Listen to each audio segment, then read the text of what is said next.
കഴിഞ്ഞ തവണ ചെറിയ ഭൂരിപക്ഷത്തിൽ അല്ലെങ്കിൽ വോട്ടിന് നഷ്ടപ്പെട്ടു പോയ കുറ്റ്യാടി തിരിച്ചു പിടിക്കാനാണ് പാറക്കൽ അബ്ദുള്ള UDF വേണ്ടി മത്സരിക്കുന്നത്.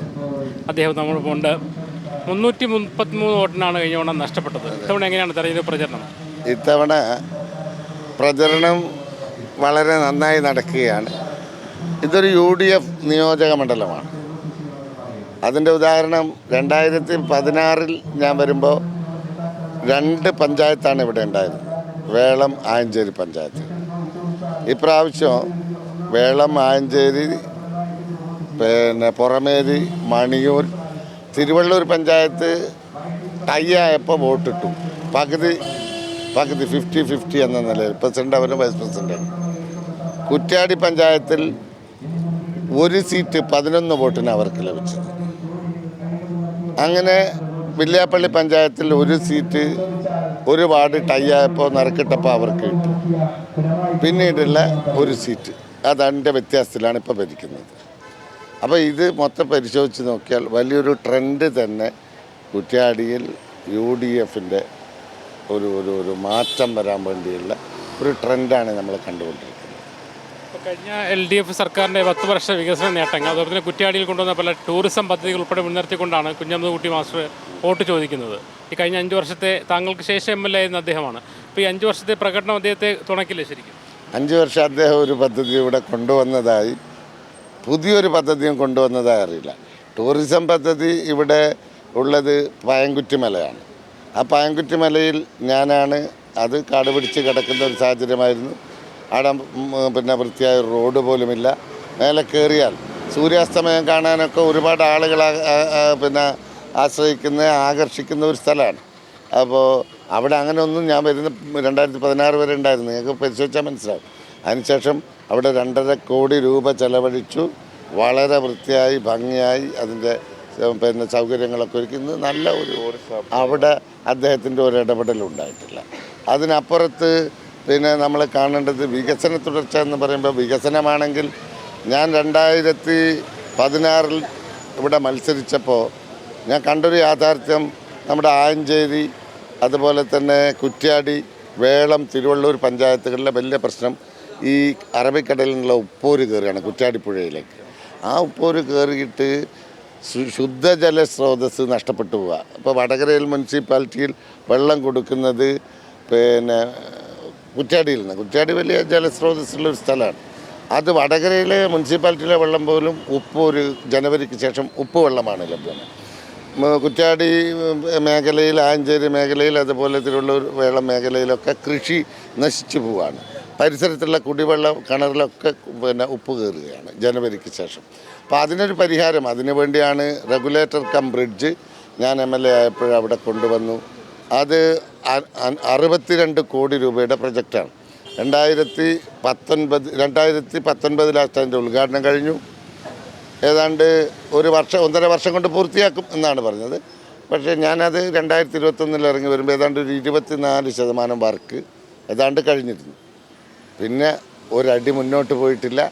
ഇപ്പോൾ നിങ്ങൾക്ക് കാണാം, കുടിവെള്ള പ്രശ്നമായി നിലനിൽക്കുന്നു, കൃഷി നശിക്കുന്നു, ശുദ്ധജല സ്രോതസ്സൊക്കെ മലിനമാകുന്ന ഒരു സാഹചര്യമാണ് നിലവിലുള്ളത്. ജൽജീവൻ മിഷൻ്റെ പദ്ധതിയുണ്ട്, വലിയൊരു പരിപാടി സെൻട്രൽ ഗവൺമെൻറ്റുമായി ബന്ധപ്പെട്ടതാണ്. ആ പദ്ധതിക്ക് വെള്ളം ഇവിടെ നിന്നാണ് കിട്ടേണ്ടത് കുറ്റ്യാടി. ഇപ്പോൾ വെള്ളം കിട്ടാതെ എവിടുന്ന് കൊടുക്കുന്നു എന്നുള്ളതാണ് വലിയൊരു പ്രശ്നം. കാരണം ഈ ഉപ്പ് വെള്ളമാണ് വരുന്നത്. വയനാടിൻ്റെ താഴ്വാരം വലിയ ജലസ്രോതസ്സ്, അതാണ് വികസനവുമായി ബന്ധപ്പെട്ടുള്ള കാര്യത്തിലൊന്ന്. രണ്ടാമത്തേത് നമ്മളെ മണിമല, നാളികേരവുമായി ബന്ധപ്പെട്ടുള്ള വലിയ, ഇവിടെ ഏറ്റവും കൂടുതൽ നാളികേര കൃഷിയെ ആശ്രയിച്ച് ജീവിക്കുന്ന കർഷകരാണ് ഇവിടെ ഉള്ളത്. കുറ്റ്യാടി തേങ്ങ എന്നൊക്കെ പറയുന്ന ബ്രാൻഡ് ചെയ്തതാണ്. ജനങ്ങളുടെ വലിയൊരു അഭിലാഷമായിരുന്നു ആ നാളികേര വികസന പാർക്ക് മണിമലയിൽ. അത് ഏതാണ്ട് 20 വർഷം മുമ്പ് 115 ഏക്കർ സ്ഥലം അക്വയർ ചെയ്തിട്ടെങ്കിലും അതൊരടി മുന്നോട്ട് പോയില്ല. ഞാൻ 2016 വന്നപ്പോൾ അന്നത്തെ വ്യവസായ വകുപ്പ് മന്ത്രി ബഹുമാനപ്പെട്ട AC മൊയ്തീൻ, അതുപോലെ തന്നെ KSIDC MD ഇവരെയൊക്കെ കൊണ്ടുവന്നു. അവിടെ ഈ പ്രൊജക്റ്റ് ഏതെങ്കിലും വിധേന ഈ നാളികേര പാർക്ക് നടപ്പിൽ വരുത്താൻ അതിനാവശ്യമായ സൗകര്യം അദ്ദേഹം, വ്യവസായ വകുപ്പ് മന്ത്രി എന്നോട് ചോദിച്ചു. ഞാൻ പറഞ്ഞു, ചുറ്റുമതിൽ കെട്ടാൻ 3 കോടി രൂപയുടെ ഒരു പ്രൊജക്റ്റ് നമ്മൾ ഉണ്ടാക്കും. ചുറ്റുമതിൽ കിട്ടുന്ന എന്താ പ്രശ്നം എന്ന് പറഞ്ഞാൽ, അവിടെ നേരത്തെ സ്വകാര്യ വ്യക്തിയുടെ കയ്യിലാണ് ഈ മല ഉണ്ടായിരുന്നത്. 115 ഏക്കർ സർക്കാർ ഏറ്റെടുത്തപ്പോൾ അവിടെ പിന്നെ കൃഷിയും മറ്റും നടക്കാതെ വലിയ കാടായി മാറി. അപ്പോൾ വന്യമൃഗങ്ങൾ വന്ന് അവിടെ കുടികെട്ടുന്ന സാധനം, മൃഗങ്ങളും മനുഷ്യനും തമ്മിൽ ഒരു പോർമുഖം തുറക്കുന്ന കാട്ടുപന്നി, അതുപോലെ തന്നെ മറ്റ് പിന്നെ മൃഗങ്ങളൊക്കെ വലിയ ശല്യമായി മാറും. അപ്പോൾ അതുകൊണ്ട് ചുറ്റുമതിൽ നിർബന്ധമാണ്. അങ്ങനെ ചുറ്റുമതിൽ കെട്ടി കാട് തെളിയിക്കാൻ 3 കോടി രൂപ അനുവദിച്ചു. കോവിഡ് കാലമായിരുന്നു. 1 ഇഞ്ച് വർക്ക് മുന്നോട്ട് പോകാൻ CPM സമ്മതിച്ചില്ല. ഇവിടുത്തെ ലോക്കൽ ഇടപെടലാണ്. അങ്ങനെ അത് ഡ്രാഗ് ചെയ്ത് പോയി. ഇപ്പോഴും ആ ചുറ്റുമതിൽ കെട്ടിത്തീർക്കാൻ ഇവർക്ക് സാധിച്ചു. ഇപ്പോൾ പോയി നോക്കിയാൽ നിങ്ങൾക്ക് മനസ്സിലായി. അത് മാത്രമല്ല, അവിടെ 2021 ലാസ്റ്റ് പുതിയ ഗവൺമെൻറ് വന്നു, പുതിയ ജനപ്രതിനിധി വന്നു. അദ്ദേഹം വ്യവസായ വകുപ്പ് മന്ത്രി രാജീവിനെ കൊണ്ടുവന്നു. അദ്ദേഹം അവിടെ ഒരു പ്രഖ്യാപനം നടത്തി. ഇന്നേക്ക് 1.5 വർഷം കൊണ്ട് ഈ നാളികേര വികസന പാർക്ക് പ്രാവർത്തികമാകും. മുഖ്യമന്ത്രി പിണറായി വിജയൻ വന്ന് ഈ പാർക്കിൻ്റെ ഉദ്ഘാടനം നടത്തും എന്ന് പറഞ്ഞു. പക്ഷേ ഇന്ന് നിങ്ങൾക്ക് കാണാൻ സാധിക്കും, അവിടെ ഒരു 160 മീറ്റർ റോഡ് ഒരു കൊടും കാട്ടിലേക്ക് ഉണ്ടാക്കി വെച്ചിട്ടുണ്ട്. എന്നിട്ട് കഴിഞ്ഞ ആഴ്ച പത്രസമ്മേളനം നടത്തി പറയാന്ന് നാളികേര വികസന പാർക്കിൻ്റെ 1ാം ഘട്ടം പൂർത്തിയായി. ആളുകളെ കണ്ണിൽ പൊടിയിടുന്ന ഒരു സാഹചര്യമാണ് അവിടെയുമുള്ളത്. വേറൊരു വിഷയം, ഇപ്പോൾ ആശുപത്രിയൊക്കെ ആരോഗ്യ മേഖലയിൽ നമ്മളേറ്റവും കൂടുതൽ ഇന്ന് ഈ ഡയാലിസിസുമായി ബന്ധപ്പെട്ട പ്രശ്നങ്ങളാണ് നിലവിലുള്ളത്. കൂടുതൽ ജനങ്ങൾ അനുഭവിക്കുന്ന വലിയൊരു പ്രശ്നം ഈ ആരോഗ്യരംഗത്ത്. ഇപ്പോൾ ഡയാലിസിസ് കുറ്റ്യാടി താലൂക്ക് പഴയ താലൂക്ക് ആശുപത്രിയിൽ ജനങ്ങളുടെ സഹകരണം, ജനകീയ കമ്മിറ്റിയുടെ സഹകരണത്തോടെ അവിടെ ഡയാലിസിസ് നടക്കുന്നുണ്ട്. അവിടുത്തെ ഒരു 48 രോഗികൾ 52 രോഗികൾക്കാണ് ചെയ്യുന്നത്.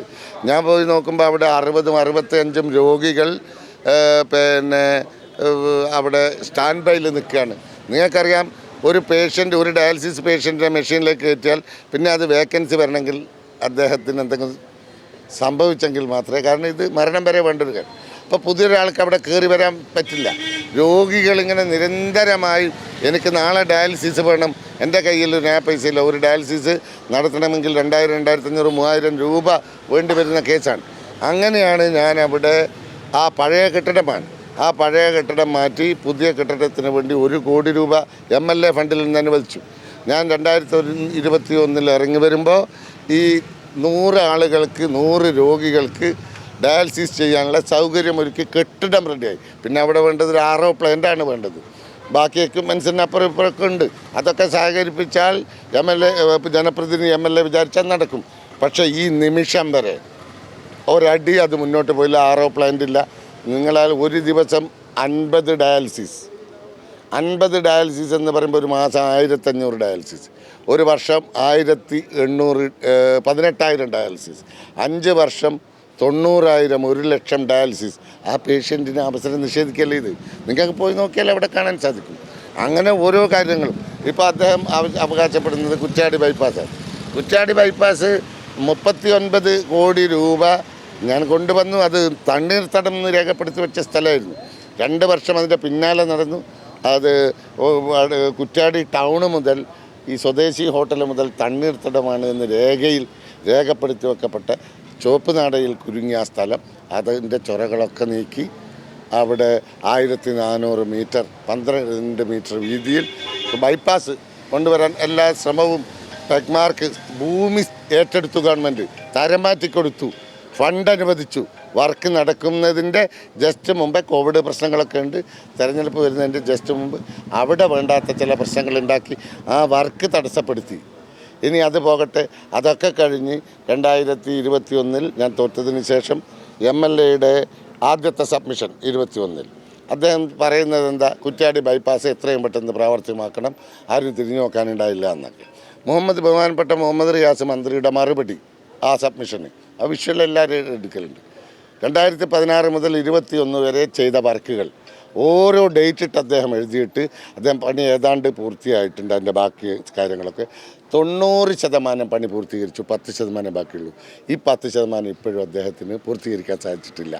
ഈ വില്യാപ്പള്ളി ചേലക്കാട് റോഡ് ഇതുപോലെ തന്നെ 59 കോടി 25 ലക്ഷം രൂപ ഭരണാനുമതി കിട്ടി. ഞാൻ എല്ലാം റെഡിയാക്കിയത്. നിങ്ങൾ മനസ്സിലാക്കേണ്ടത്, ഒരു റോഡ് ഉണ്ടാക്കാനുള്ള തടസ്സം എന്താ? ഫണ്ട് വരുത്താണ്. ഫണ്ട് റെഡിയായാൽ പിന്നെ ഒരു കോൺട്രാക്ടറെ വിളിച്ച് ആ കാര്യങ്ങൾ കൈകാര്യം ചെയ്യണം. ഫണ്ട് റെഡിയാവുന്നത് വരെ ഇതിനൊരുപാട് കടമ്പകൾ കടന്നു പോകാനുണ്ട്. ആ കടമ്പകൾ മുഴുവൻ ഞാൻ റെഡിയാക്കി 59,25,00,000 രൂപ ഈ വില്യാപ്പള്ളി ചേലക്കാട് റോഡിന് ഭരണാനുമതി വാങ്ങി. അതിനുശേഷം ഞാൻ 21 പരാജയപ്പെട്ടപ്പോൾ എന്നിട്ടും ഈ നിമിഷം 5 വർഷമായല്ലോ ഭരിക്കുന്ന പാർട്ടിയുടെ MLA, അദ്ദേഹത്തിന് ഈ റോഡ് എന്തെങ്കിലും ചെയ്യാനായോ? അപ്പോൾ എവിടെയാണ് ഒരു പുതിയ പദ്ധതി അദ്ദേഹം ഒന്നും കൊണ്ടുവന്നിട്ടില്ല. ഞാൻ കൊണ്ടുവന്ന പദ്ധതിയും ഇങ്ങനെ അവകാശപ്പെടുകയാണ്. ഞാൻ കൊണ്ടുവന്ന ഹൈമാസ് ലൈറ്റ് ഒരുപാട് ഞാൻ കൊടുത്തിട്ടുണ്ട്. അതിൻ്റെയൊക്കെ മുകളിൽ നിങ്ങൾക്ക് കാണാം പാറക്കൽ അബ്ദുള്ള എന്ന് ബോർഡ് വെച്ച്, അതിൻ്റെ മേലെ ഇദ്ദേഹം ഒരു ചുവന്ന ബോർഡ് കൊണ്ടുവച്ച് ഇദ്ദേഹത്തിൻ്റെ പേരെഴുതി വെച്ചു എന്നുള്ളതിലപ്പുറത്ത്. അപ്പോൾ ഇതുകൊണ്ട് തന്നെ മനസ്സിലാക്കാം. ഇപ്പോൾ അദ്ദേഹം പറയുന്നു 1100 കോടി 1200 കോടിയുടെ എവിടെയാണ് അത് കാണണ്ടേ? നമ്മൾ 1200 കോടി എന്നൊക്കെ പറഞ്ഞ് ചില്ലറയാണോ?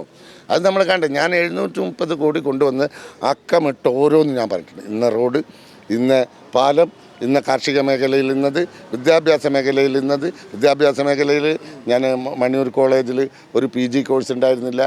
മണിയൂർ കോളേജ് സയൻസ് കോഴ്സ് ഉണ്ടായിരുന്നില്ല. അവിടെ PG കോഴ്സ് കൊണ്ടുവന്നു, സയൻസ് കോഴ്സ് കൊണ്ടുവന്നു. അവിടെ സയൻസ് ലാബ് ഉണ്ടാക്കി. MLA ഫണ്ടിൽ നിന്ന് 7 കോടി രൂപ കിഫ്ബിയിൽ നിന്ന് അനുവദിച്ച് കിട്ടി.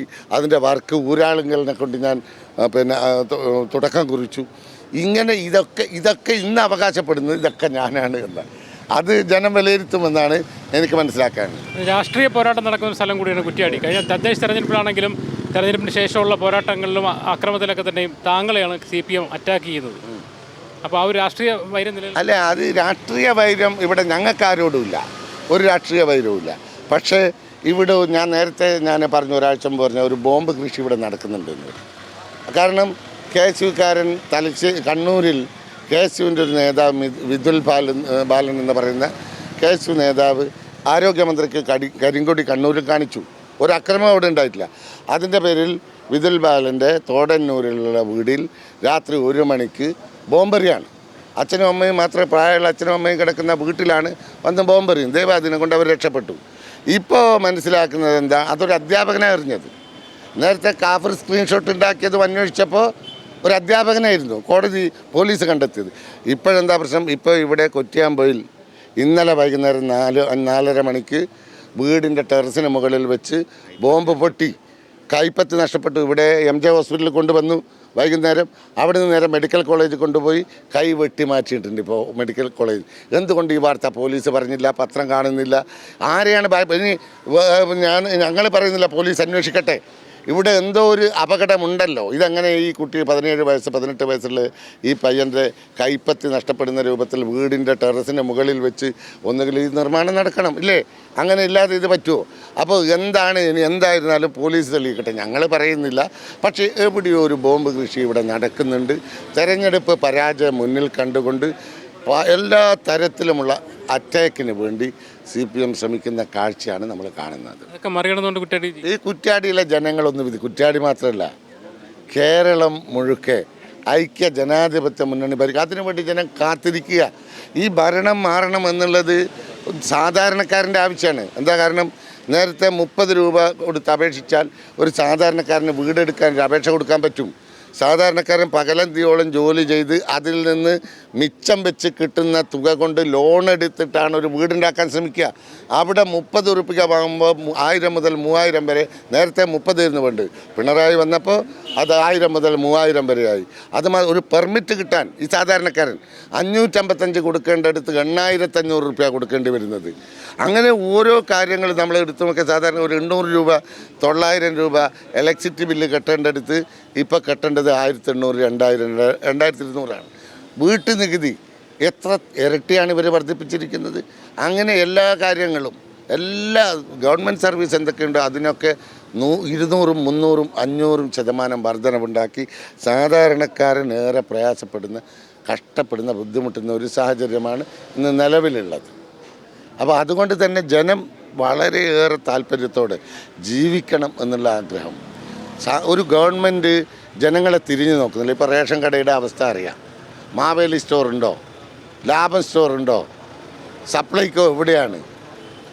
അപ്പോൾ സാധാരണ ആശുപത്രിയിലെ അവസ്ഥ, പോയാൽ അവിടെ മരുന്ന് കിട്ടാനുണ്ടോ? ചികിത്സ ലഭ്യമാണോ? മരുന്നില്ല, ചികിത്സ തന്നെ ആളുകൾക്ക് പോകാൻ പേടിയാണ്. ഒരു സർജറി നടക്കുമ്പോൾ ഈ കത്രികയൊക്കെ വയറിനകത്ത് വെച്ച് തുന്നുന്ന ഒരവസ്ഥ. ഒരാളതല്ല, രണ്ടാളതല്ല. കൈക്ക് ചെറിയ പരിക്ക് പറ്റിയിട്ട് ഒരു പാലക്കാട്ടുള്ള ഹർഷന എന്ന് പറയുന്ന അല്ല എന്താ പേര്, നിവേദിത എന്ന് പറയുന്ന കുട്ടിയാണ്, 8 വയസ്സുള്ള കുട്ടി. ആ കുട്ടി കളിക്കുമ്പോൾ വിരലിന് എന്തോ ഒരു പരിക്ക് പറ്റി. അത് ഇൻഫെക്ഷനായി പാലക്കാട് താലൂക്ക് ആശുപത്രിയിൽ വെച്ച് കൈ തോളിന് മുകളിൽ മുറിച്ചു മാറ്റേണ്ടി വന്നു. ആ കുട്ടി അനസ്തീഷൊക്കെ കഴിഞ്ഞ് ബോധം വന്നപ്പോൾ ആ 8 വയസ്സുള്ള മോള് ചോദിക്കുന്ന ഒരു ചോദ്യമുണ്ട്, നമ്മളൊക്കെ കണ്ട അമ്മേ എൻ്റെ കയ്യെവിടെ എന്ന് ചോദിച്ച് നിലവിളിക്കുക. ആശുപത്രി അധികൃതരുടെ അനാസ്ഥ കൊണ്ടാണ് ആ കൈ വെട്ടിമാറ്റിയത്. അപ്പോൾ ആശുപത്രിയിൽ ആളുകൾ പോകാൻ ഭയപ്പെടുകയാണ്. പിന്നെ പ്രതിപക്ഷ നേതാവ് പറഞ്ഞു ആരോഗ്യ കേരളം വെന്റിലേറ്ററിലാണ്, വലിയ അപകടത്തിലാണ്, വിദ്യാഭ്യാസ മേഖല അതിലേറെ പ്രശ്നത്തിലാണ്. 2.5 ലക്ഷം കുട്ടികൾ കേരളത്തിൽ പുറത്ത് പോയി പഠിക്കുകയാണ്. 100ഓളം കോളേജുകളിൽ പ്രിൻസിപ്പാൾമാരില്ല. പിന്നെ PSC എഴുതി കാത്തിരിക്കുന്ന മക്കൾ, PSCക്ക് ഇപ്പോൾ എന്തോ വിലയുണ്ടോ? PSC റാങ്ക് ലിസ്റ്റിൽ വന്ന് 1ാം റാങ്കുകാരൻ 6ഉം 7ഉം വർഷം കാത്തിരിക്കുകയാണ്, അവന് ജോലി കിട്ടുന്നില്ല, പിൻവാതിൽ നിയമനം നടക്കുന്നു. ഈ ഗവൺമെൻറ് പൂർണ്ണമായും പരാജയമാണ്. സാധാരണക്കാരന് ജീവിക്കാൻ സാധ്യമാകുന്ന സാഹചര്യം ഒരുങ്ങണമെങ്കിൽ ഒരു ടീം UDF ഗവൺമെൻറ് വരണം എന്ന ഒരു നിലപാടിൽ ജനങ്ങളുണ്ട്. അതാണ് താഴെത്തട്ടിൽ കാണുന്ന ജനവികാരം. UDF അധികാരത്തിൽ വരികയാണെങ്കിൽ കുറ്റ്യാടിക്ക് മന്ത്രിസ്ഥാനം ഉണ്ടാവും. അതൊക്കെ പിന്നീട് പാർട്ടിയും മുന്നണിയും ഒക്കെ തീരുമാനിക്കേണ്ടത്. അത് നമുക്കാർക്കും തീരുമാനിക്കാൻ പറ്റുന്നതോ തീരുമാനം എടുക്കാൻ പറ്റുന്നതോ അല്ല. എന്തായാലും കുറ്റ്യാടി UDF അധികാരത്തിൽ വന്നാൽ നാളിതുവരെ കാണാത്ത വികസന പെരുമഴയ്ക്ക് അരനൂറ്റാണ്ടിൻ്റെ വികസന മുരടിപ്പിന് പരിഹാരം കണ്ടെത്തുന്ന സാഹചര്യം ഐക്യജനാധിപത്യ മുന്നണിയുടെ ഗവൺമെൻറ് തിരുവനന്തപുരത്ത് വരികയും ഭരണം വരികയും കുറ്റ്യാടിയിൽ ഒരു UDFൻ്റെ MLA ജയിച്ചു വരികയും ചെയ്യുകയാണെങ്കിൽ വികസന പെരുമഴ കുറ്റ്യാടിക്കുണ്ടാവും. എന്തായാലും വികസനവും രാഷ്ട്രീയവും പറഞ്ഞുകൊണ്ട് മണ്ഡലം തിരിച്ചുപിടിക്കാൻ കഴിയുമെന്നുള്ള ആത്മവിശ്വാസം തന്നെയാണ് പാറക്കൽ അബ്ദുള്ള പങ്കുവയ്ക്കുന്നത്. ജിജീഷ് KC-ക്കൊപ്പം മുഹമ്മദ് അസ്ലം, മീഡിയ 1 കോഴിക്കോട്.